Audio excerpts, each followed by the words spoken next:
Hey guys, it's Dave, your mortgageguy.com.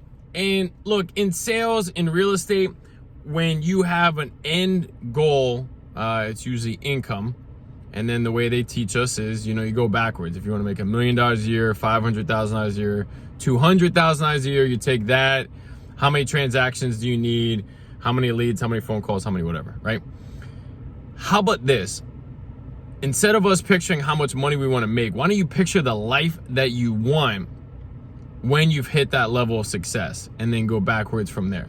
What I mean by that is, do you also want time with your family, time with your children, making school events, maybe not working on Sundays, right? Things like that.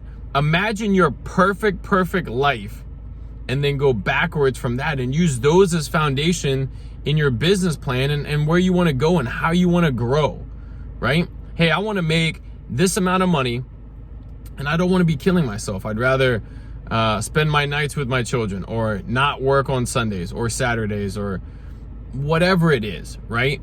Take all of that in consideration, because what's going to happen is you're going to get busy accomplishing your goals, making a ton of money, but you're going to completely, or could possibly, lose sight of the things that are important to you that you also want along with that money. All right, so start there with the perfect life and go backwards. The salary, the income can only be part of that. All right, it can't be everything, or you're going to sacrifice other things. All right, so imagine your perfect life and then go backwards to map it out. Call or email me if you need anything. Comment down below, and if you find my videos helpful, man, oh man, I'd love to be your lender. Thanks, guys.